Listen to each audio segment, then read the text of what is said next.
Hello, beautiful life. Before we start cooking, let's prepare our main ingredient first. Take two luncheon meats and just cut them into cubes.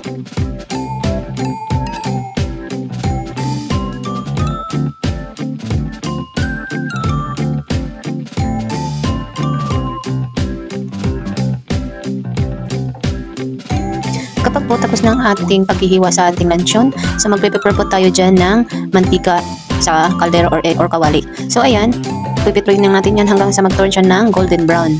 At saka po natin hahanguin. Ilagay po natin sa strainer para ma-drain yung mantika.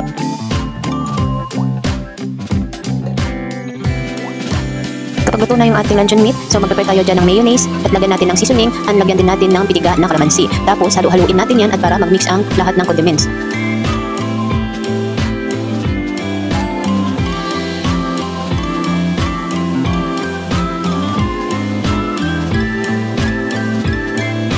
Kapag nahalo na natin yung ating mga ingredients, ilagay naman na natin ang ating nilutong luncheon meat.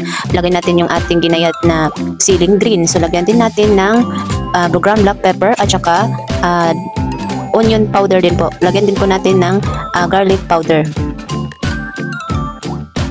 Kapag natapos na natin halo-haloin yung ating mga ingredients, mag-prepare naman tayo ng kawali at lagyan natin ng butters. Tapos ilagay naman natin yung ating nilagyan ng mga condiments. So ayan, lutuin natin siya hanggang sa maglapot-lapot. Tapos haluin natin ng isang itlog na binati. Tapos ayan na, tapos na. Ito na ang ating luncheon meat. Ito na, eat time!